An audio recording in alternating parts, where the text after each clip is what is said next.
Sound TV, we are on location for the final episode of Season 2. We thought we'd do it from Good Things Festival right here in Brisbane, where a stack of heavy and alternative fans have come out in droves to check out the likes of Fall Out Boy, Behemoth, Limp Bizkit, and a whole stack of others. It's literally sweating on the ground right now. There is bitumen flying up everywhere, and it's just the start of the day.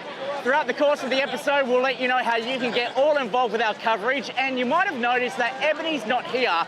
Throughout the year, you might have noticed she also got a bit upset that unfortunately we didn't have it in the budget to take her to Europe. So, Wall of Sound has sent her first class exclusively one way over to Europe, and we're going to be covering this without her. Fuck you, Brownie. I'm still here, waiting for my first class ticket to Europe, but whatever. Hi guys, I'm Ebony Story here at Good Things Festival 2023 in Brisbane. I do have a really cool interview lined up for you guys. We chatted to Between You and Me at their last show in Brisbane a couple months ago. You should definitely check it out. Over to you, Ebony. Thanks, Ebony. For this segment, we'd love to shine a light on an Australian band who's doing really, really awesome things. And this band in particular is super enthusiastic, very infectious, crazy fun on stage, and also some damn good music. So I would love to introduce two members of Between You and Me. Hello. Hey. Welcome, guys. Welcome. Applause, thank you. Yes. So we have Bassie and JT, and I believe I first read that as Basie, but apparently I'm wrong. That's how the name like started. Basic. That's how the name started, right? Yeah, it did actually. Went from James Bass to... I was watching a lot of Gossip Girl at the time, and then it was Chuck Bass. Nice. Bass, and then Bassie. That's it. Bassie. All Evolution. Right. We got there. Well, we're on your Shit Yeah Australian tour at the moment here in Brisbane. And this is like the millionth tour you've done this year. I've got a whole list here. Knuckle Puck and Real Friends in USA, Slutty Slutty across Australia, You Me at 6 and Set It Off in Australia. Yep. Like, are you tired yet, or are you still going Always strong? tired. Always tired. Never. Not Designer enough. bags, you know? That's fine. Designer bags. I haven't heard that one yet. I like that. I Thank actually you. enjoy Australian touring a lot because we get to sleep in our beds midweek, which is great. Aside Definitely. from, no, because we played 2 shows on one weekend and then have a whole week off and play the other 2 shows. Yeah. That's There's kind so of much okay then. downtime. That's Yeah. quite nice. Never a boring weekend. Yeah, but the Real Friends Knuckle Puck in the RV every night, that was also fun. I enjoy it. Sometimes I don't even sleep in my bed. I just lie on the floor of the RV just to really What? soak it in, you know? Yeah, it's the real touring. It's not So everyone my wishes conscious they were brain doing. making that choice. It's my subconscious Inebriated brain. making the choice. I was going to ask what you liked about touring in the USA, but I feel like you've already answered that. So Yeah, sleeping on the floor. Love it. yeah, JT. I feel like when touring the US is better because you get to hang out with everyone for like a month instead of like this tour, for example. It's 4 days and then you don't see the other bands again. You know? But we I feel- also live in the same cities as the other band, so we Yeah, will see true. them eventually. Yeah. But like, I feel like I don't know. You just get up to more shit on a month-long tour. It's just I don't know. You build strong friends with the Yeah. other Yeah, bands. it's like a you know? condensed, it's like a pressure cooker. This one, No, like a long month-long tour. It's like you could become lifelong friends with someone. Or you can without fucking hate knowing them. Yeah. Does that Goes happen? both ways. Has that happened? Have you been like, Hating? wow, I don't want to see you again? There's been some people we Him? work with. Yeah. It's definitely me. Oh. Everyone's like, we want to go home, we're tired. And I'm just like, I just want to stay. And they're like, we want to go home from you. Well, while on tour, did you pick up any like tips, tricks, party tricks, advice? Because you toured with so many like amazing musicians. New That's a stage tough one. antics. I don't know. Can you do a cool jump I that don't you know. couldn't I feel do like before? I subconsciously pick up things from other bands when they're on stage. I noticed when I was doing because we were watching Knuckle Puck every night, and Joe does this weird thing with his hands, and then I watched the video back that someone posted on Instagram, and I'm like, what the fuck? It's just just stealing that right out of the playbook. Ah, so everyone's going to see that tonight. Maybe I'll hold back tonight. There, the Okay, twinkle alright. fingers. Jazz That's hands, cool. everybody, Jazz hands from Bring It On. Well, the Shit Yeah Tour is all about you guys. Finally, after a year of supporting and hanging out with everyone else, it's just you guys and your support, which are great. But how does it feel to have basically all your shows sell out in like a couple of days? It's sick. Because we've been lucky to play like the last 2 tours that we were supporting. We were playing big rooms, but we were like the first band of 3. So like it's cool to come back to like these size shows, but like everyone's going bananas. Yeah, we I should- feel like I've missed it. For sure, yeah. It's like, it's very cool, like walking out to the Forum or the TIV or wherever, and like being in those rooms where people have seen their favourite bands play. But coming into like you don't really know how the crowd's going to react to you. So we just do the same thing we always do. Sometimes Extra. like Bigger and sometimes better. we miss, sometimes we hit. Sometimes. But when we come into this room, I was still in that mindset, and then we played Melbourne the first night, and I was like, oh, everyone's here to see us. Fuck yeah, let's go. Oh, it's our show. Yeah. Sick. You don't have to try as hard. We probably Still try. try. Still try. Love me. And you have been treating fans to your newest single. Yeah. You spelled it that way. I'm Yeah. going to say it that way. I'm really Yeah, sorry. yeah. And it feels like a little bit nostalgic to me. I don't know what it is about it, but like, what's the story behind it? What does it go?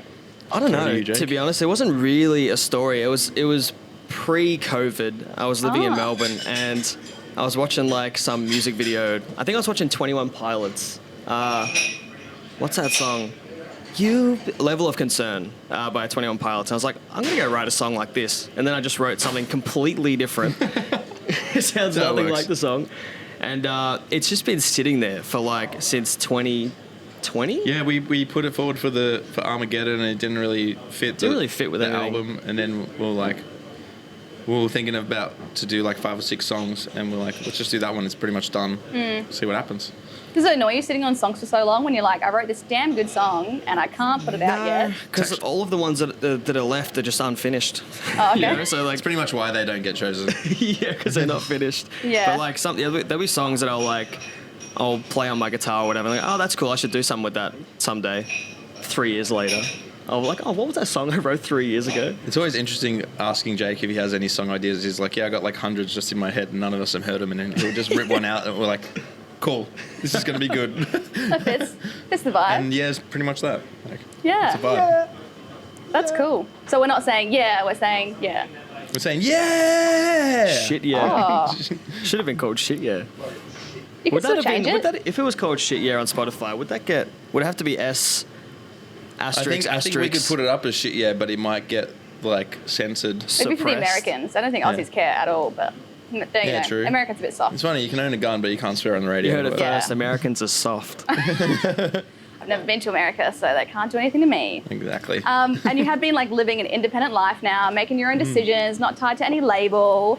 Hell yeah. How does it feel to have complete control and to like have all the decision making like resting on your shoulders? It's great, but it's scary because all the money is ours. So Yeah. all the risk is ours, which is great to be able to like, if we want to put a song out, we can put a song out whenever we want to.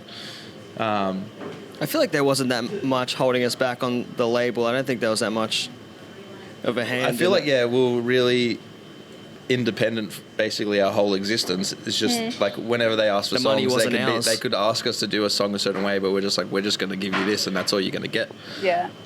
It just feels nice not to have to wait 3 days for an email reply or for them to say no.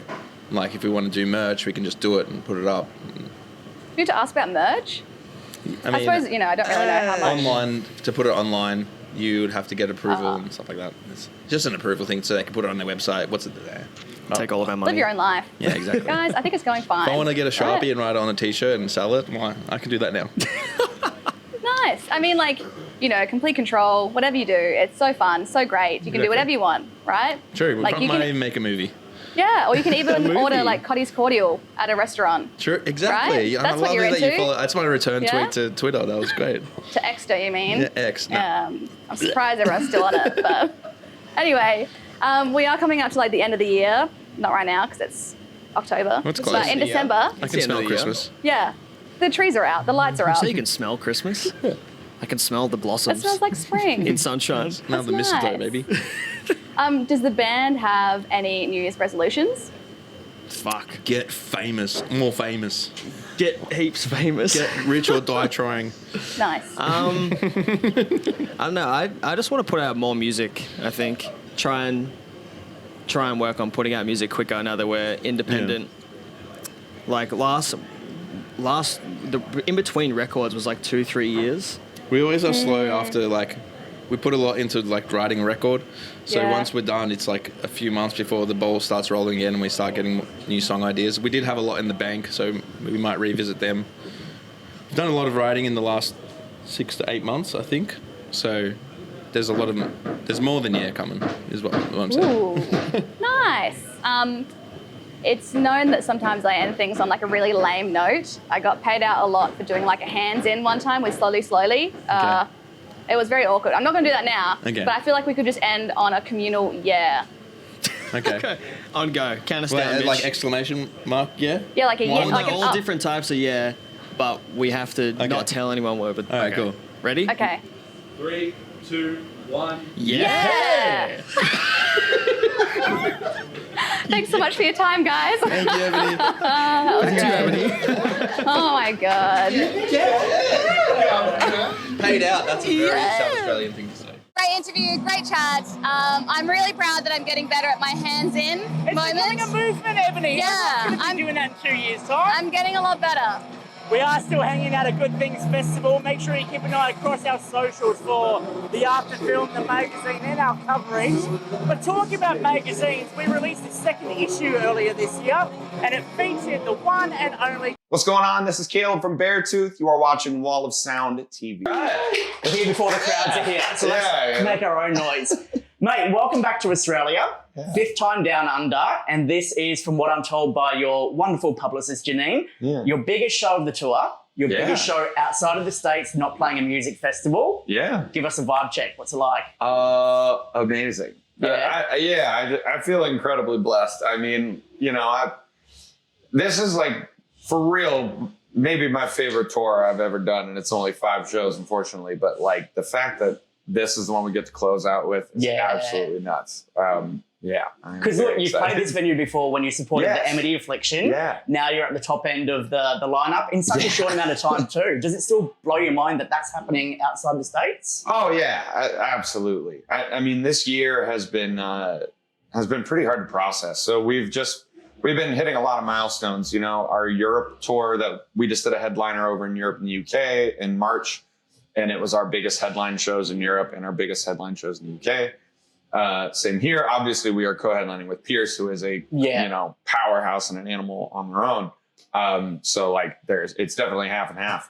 But still, to just be able to be a part of this show is absolutely nuts. Well, it's good to have you back again to play these songs that we haven't seen yet, because obviously you released Below during the pandemic. Now you're back here pushing the brand new album, The Surface, which Australia has a great relationship with because you announced it here, down under. Absolutely. First of all, heard the album. It's a massive change in direction for yourself personally, but it's full of optimism, full of hope, full of, when you listen to it, you walk away feeling, I feel like I could fucking take on the world and punch on with someone. Perfect. Is that kind of what you wanted to do, go into this and wrap up the journey that you've been on? Yeah, I mean, you hit the nail on the head. So like, you know, the way that I've viewed this for a while now is these first 5 albums are kind of like the story of my 20s. And the first 5 records are really like its own kind of piece for Beartooth. It's kind of like part 1 or chapter 1 or whatever you want to call it. So the fact that this is like the ending to chapter 1 is pretty insane. Yeah. I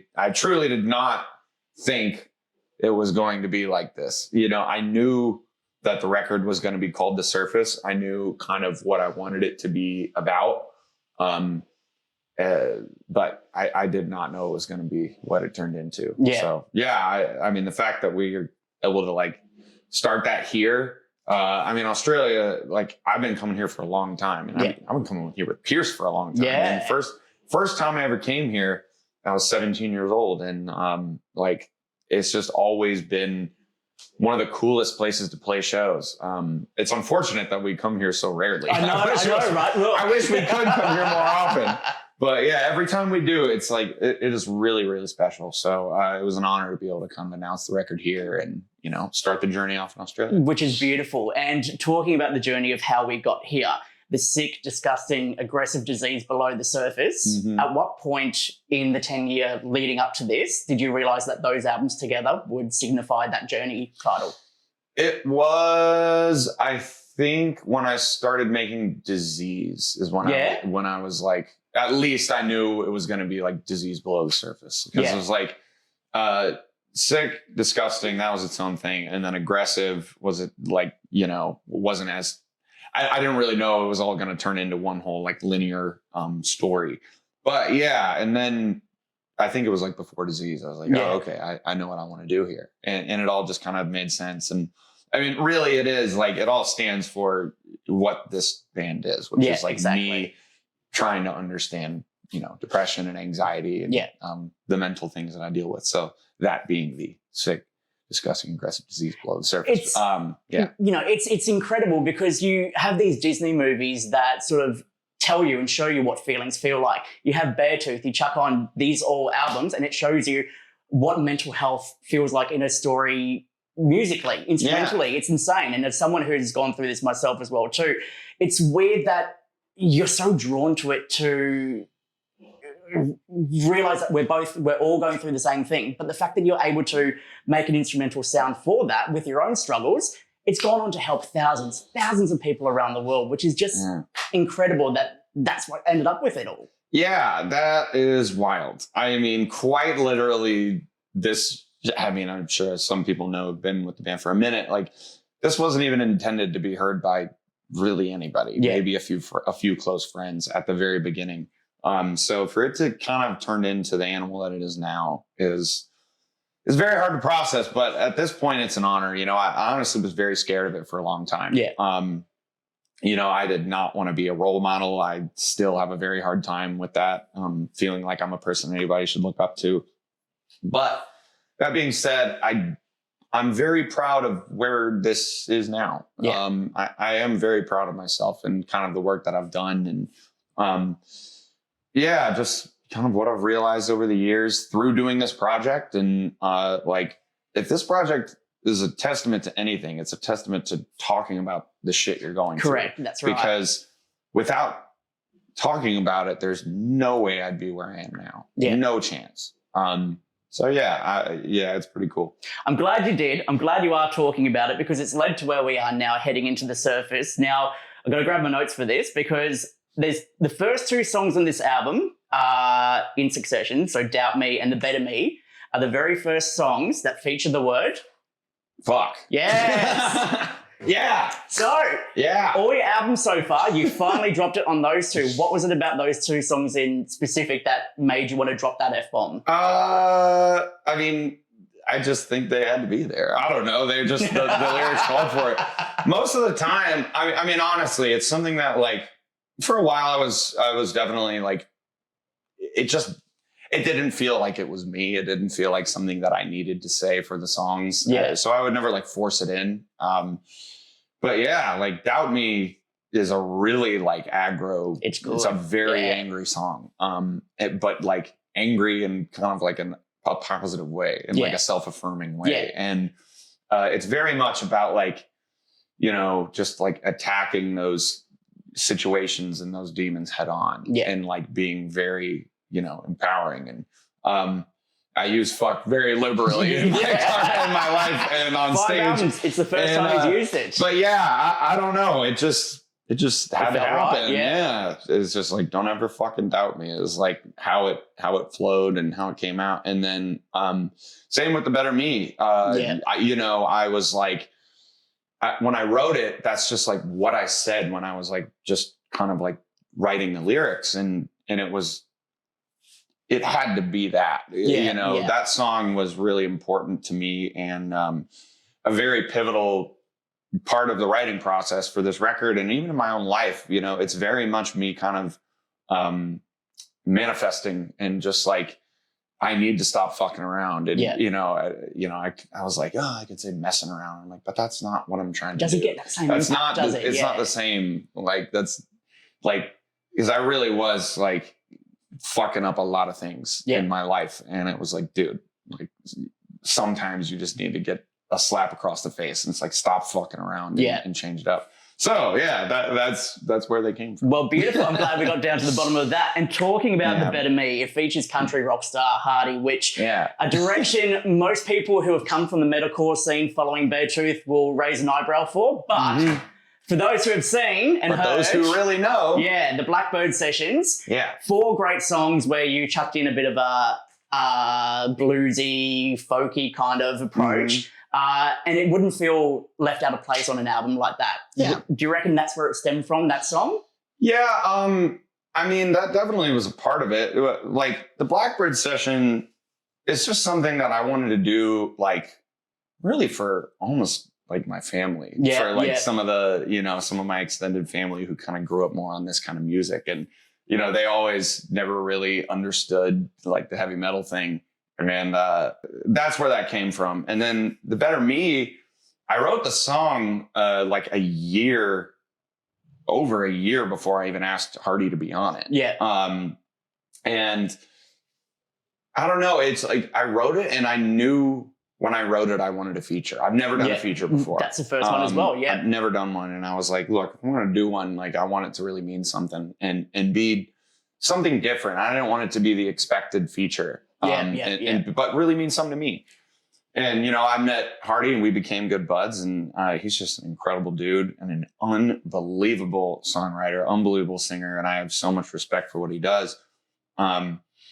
I showed him the song and I was like, dude, I wrote this song and I just think you'd be perfect for it. And he loved it. And so we just went line for line and there you go. Look, the unexpected, people are going to assume that you're going to team up with someone in the industry, whoever it might be in one of the other bands. But this is a completely left turn that will catch people off guard. I'm really intrigued to hear people's reactions to this. But what I will say to everyone is sit on it. Sit on this song because you need to sit with it for a while to be able to truly understand where it comes from. Yeah. And it shows diversity and progression. You can't keep doing the same albums over and over again, which you obviously haven't done. But this is a new direction that Beartooth or yourself solo could take, essentially. Yeah, and I appreciate that. That is incredibly important on this record. I want this, I really wrote this record to be one that takes time. Yeah. Like I wanted it to be confusing at first. And even with putting out Might Love Myself as kind of like, obviously we did Riptide and Sunshine to kind of like warm people up to like, hey, something different, something new is coming. Yeah. But Might Love Myself, being what we used for the proper album announcement, that was very calculated. Like I wanted people to just get the pop song. Look, there's going to be a lot of twists and turns. I wrote a song with hip hop writer on this record that we did lyrics together on that brought this whole new approach to the music. Obviously I have a song with Hardy. There's a ballad with, piano and there's a lot of twists and turns, but I just wanted to push myself a little bit. Well, I feel like, 10 years into the industry with this band in particular, you can't be doing the same stuff. Yeah, absolutely. But your connection with Australia runs deep. Obviously, you love AC/DC. And best band ever.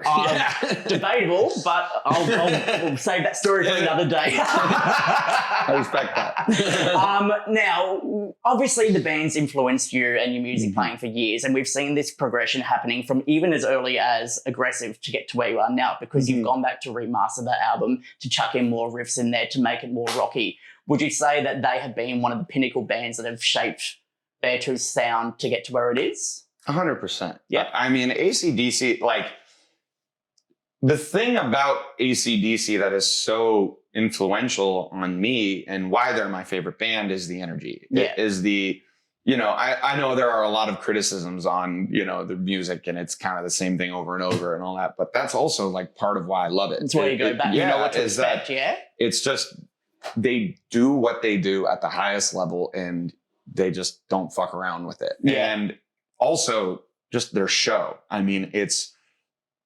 110% the whole time. Yeah.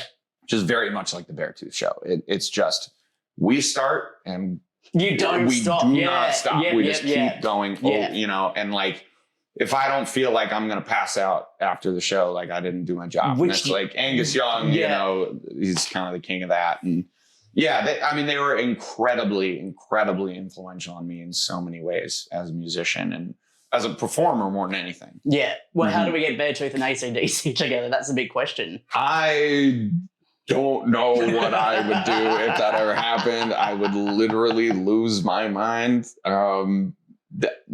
Anytime AC/DC, you let us know. Well, look, you're getting better at manifesting everything, so let's put that into the universe. And see what happens. Beartooth AC/DC collab. Now, the overall feeling with The Surface, the overall feeling with each album you've put out has obviously changed, as we know. So from the very early, deep, dark, aggressive stuff that you put out to where it is now. But those elements of heaviness and touching on those once taboo subjects are still there. So obviously I Have a Problem, Hated, and King of Everything really show you at your lowest of low. But from there, Look the Other Way still has those emotional driven lyrics, but full of optimism and hope. Intentional or just something that happened naturally?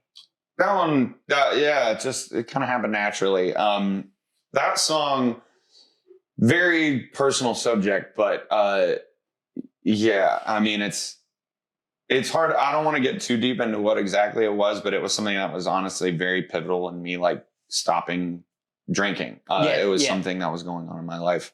Fuck it, I'll talk about it. Why not? But I'm not embarrassed about it anymore, so I might as well tell people. But obviously, like, I've been through a lot of physical changes in my life, and this has been something that I've struggled with for a long time. So that song specifically was about a period I had during lockdown where I was going through bulimia again, which is something that I had dealt with a long time ago, that hadn't peeked its head out in quite some time. And yeah, I mean, it's a really weird, like, it's a very bizarre thing to open up about and talk about. You know, it kind of reared its head when I was younger in like the attack days, you know, being a bigger kid growing up and when I started becoming the front man of that, there was a lot of, you know, for a young influential kid like myself, a lot of people on the internet were not as stoked. They were fucking horrible. Whoever it was back in the day. Yeah, and it, I don't know, it got to me, and that was something that kind of developed, you know, and I'm not blaming anybody else, but it just did. It was a part of my life. But it was also kind of tied in with alcohol. So I would, like, you know, binge eat and then just get wasted and there it goes. And then, but that's something that I really hadn't like dealt with for quite some time, you know, 11, 12 years. And man, during the pandemic, like during making Below, and I was just going through a lot of really, really hard times. And that was something that reared its head again. And it was just really getting out of control. And it was just so hard it's really hard to talk about things for me in general and to open up to anybody. Like, I hate feeling like I'm putting my burden on somebody else. Understandable, But yeah, that song is about, I just like woke up one night and just kind of like, I just shook my wife when we were in bed and I was like, hey, this is going on. And she just like helped me through it. But why I'm saying that was so big on me kind of quitting drinking was like, that was one of the first times that I've really out loud said, like, I need to make a change. Like, I need help. I need to do something, or I'm going through this. And just simply saying it, like, the power was gone that it had on me. And it made you realize that, okay, you can't stop thinking about this. It's like, I have the power to like say I want to do this. So therefore I've got to have the power to be able to do it. And it was so eye-opening because, like, once I told her and was just like, hey, this is what I'm going through. And she was like, it's okay. You got this. And I did. And then I got over it. And then, you know, however many months later, we're on a train and I just blurted out. I was like, I want to stop drinking. Like, and then I got sober. And then I did. And then I stopped drinking. You turned into a fucking Greek. Look at you. Massive inspiration.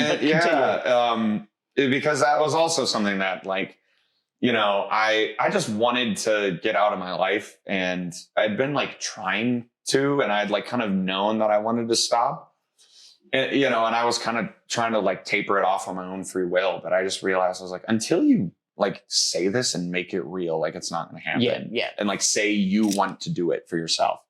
And it did. And so to bring that whole long story back to that song, that's what that song is about. I hope that, you know, that's more universal than just that one situation to people. And they understand that, like, that's also like the better me. I mean, it's the same thing. The better me is about me, like, saying I want to quit drinking. You know, that's what that whole song's about. That's why it's just say it out loud. It's Today empowering. is the day I stop fucking around. It's like, because saying something and like projecting it, manifesting things into existence is fucking real. And I always thought it was bullshit. And I always was like, this is just like, no way. And it's very real. So that's what those two songs are about. Yeah. Caleb Shomo, the brand new album is The Surface. Go out, get yourself a copy. Buy every single vinyl variant that's on the internet to this day. Yes. Mate, thank you for coming back to Australia, for all you do. It's a pleasure. Thank you. Absolutely. Pleasure's mine. I think that's a great interview. I really would have liked to be there, but I think Brownie was excited enough for both of us. Way excited.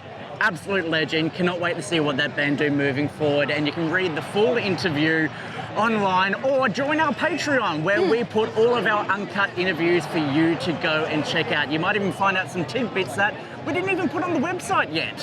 And Brownie went to another show without me. It's fine. It's fine. Let's face it, my pit fitness is a bit better than yours at the moment. Whatever. Surely. Wall of Sound TV, we are hanging out at the final stop of Electric Callboy's return to Australia, the sold-out tour, which sold out fucking a year in advance. Welcome back, boys. Hey, good to see you guys. Hi. Nice to meet you. Hi.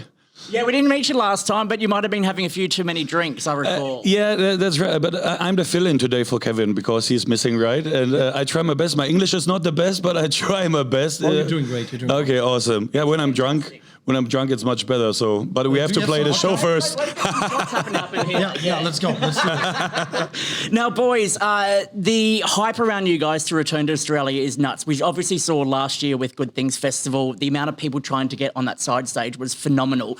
To sell out a tour like this in a country you've only been to once, what does that mean to you guys?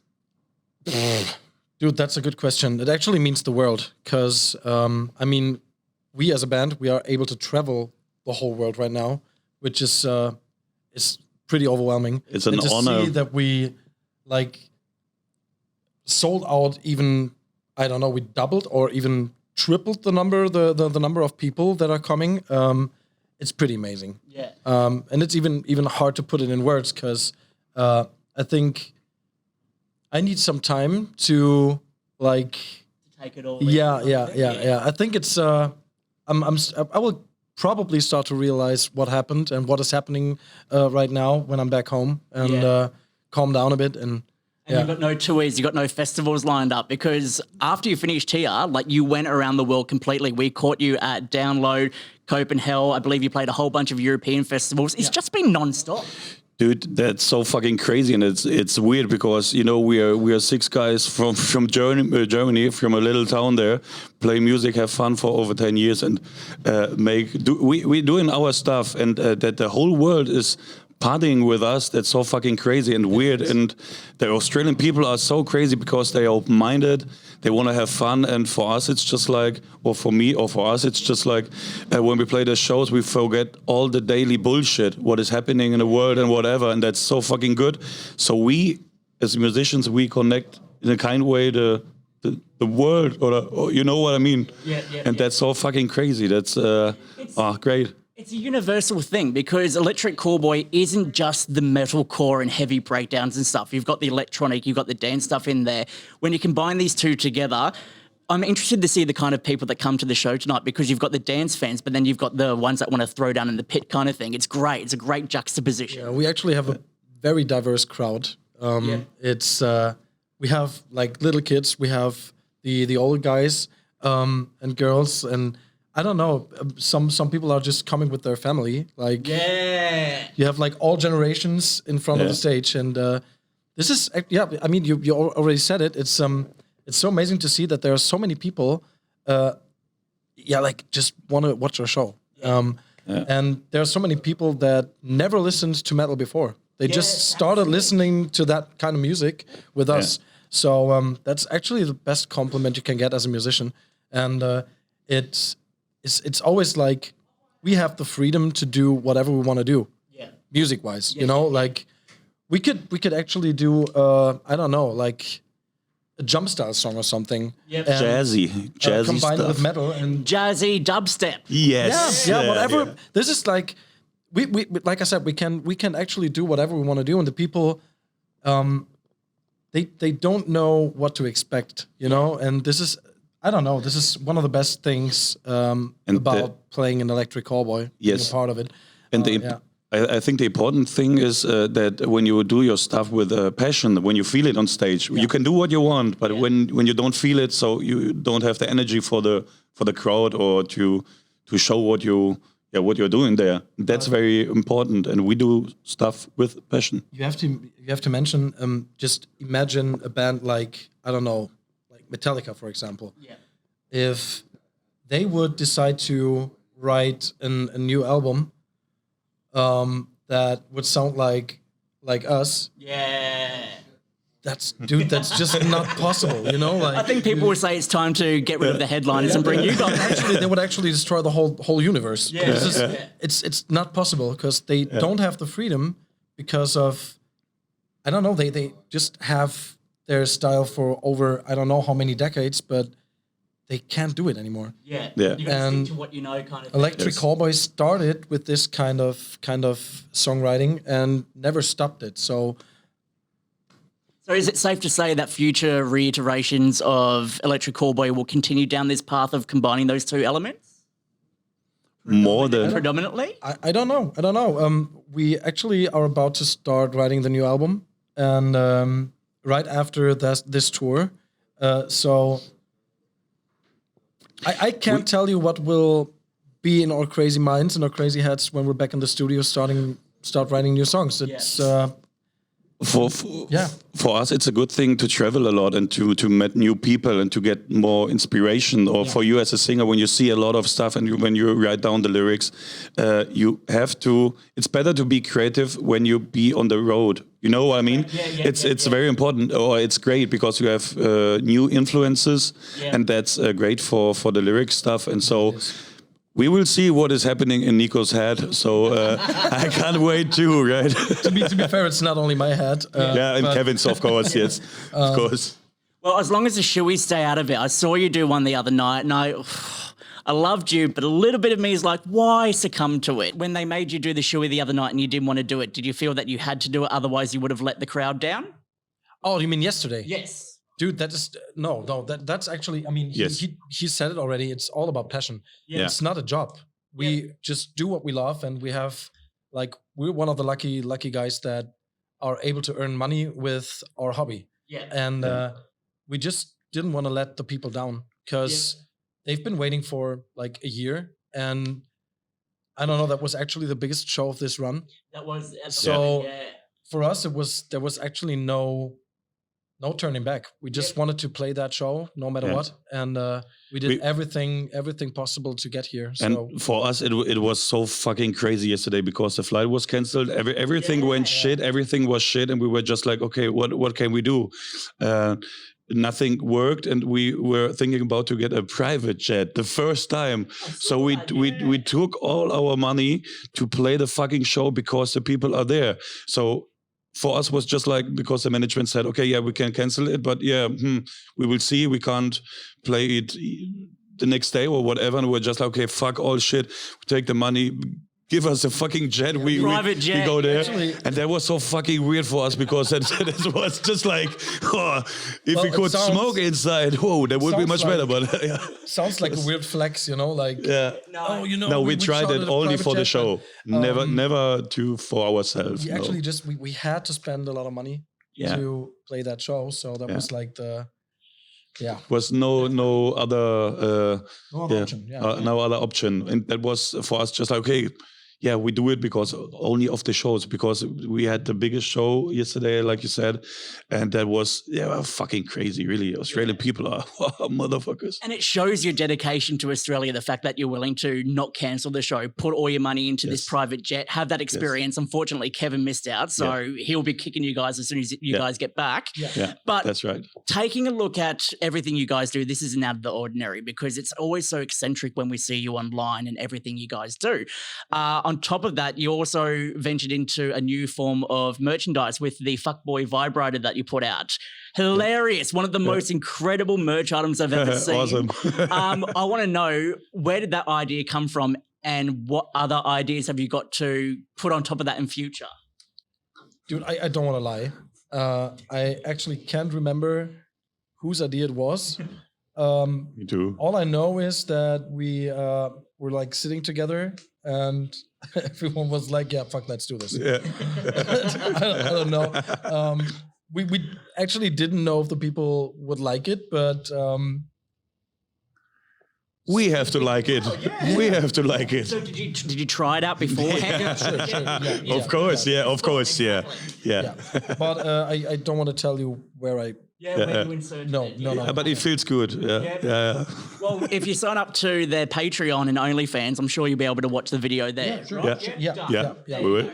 What's the future holding? This is obviously the last show of the tour. Is that right? The techno tour. It's actually the last date for this year. Yeah. But the techno world tour is actually going on in February and March for Germany, Switzerland, and Austria.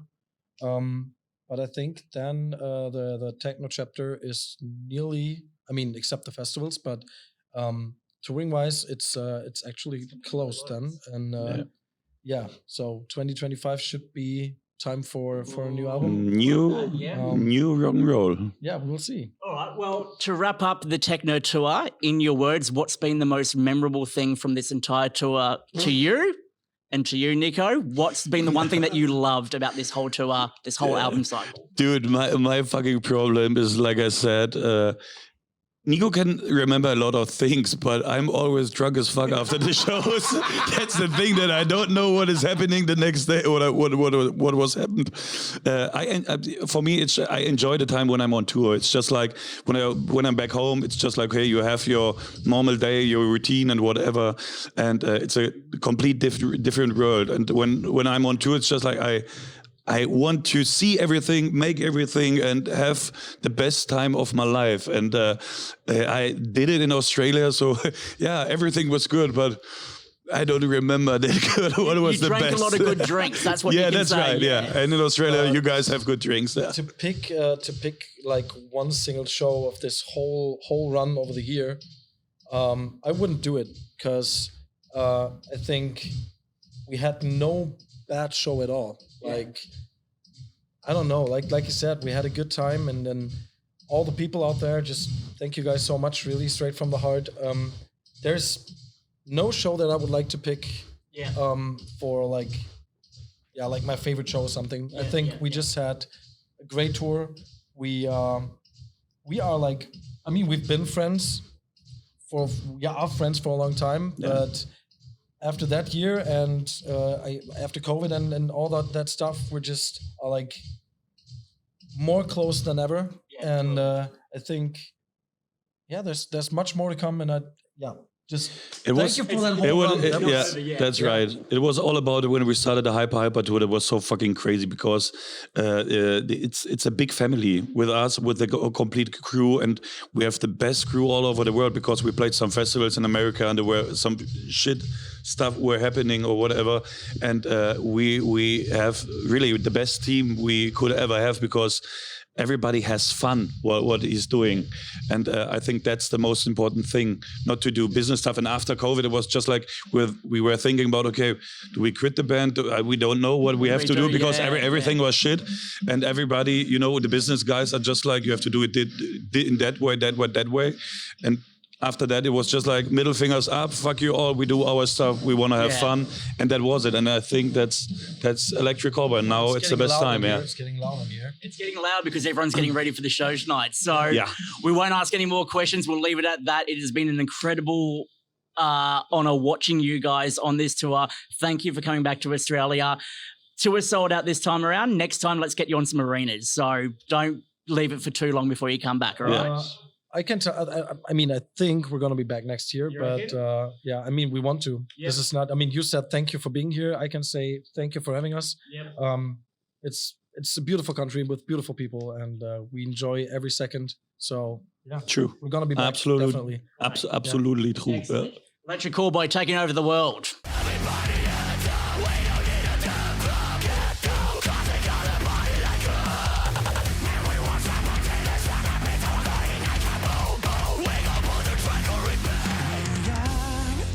Free, sipping on booze on a sunny beach. We're alive, we believe the summertime memories. We're young, we're free, sipping on booze on a sunny beach. We're alive, we believe the summertime memories will never fade away.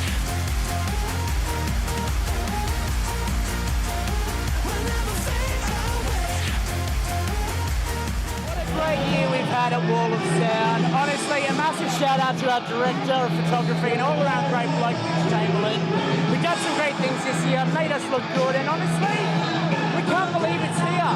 It's the end of 2023 and we've covered so much ground. Yep, you can always check back previous episodes to see what you've missed. Hopefully you haven't missed it, but this is us wrapping up 2023. Yeah, who knows where we're going to end up in 2024, but if you want us in your neck of the woods, all you got to do is reach out. I'm Brownie. I'm Ebony. And this has been Wall of Sound TV.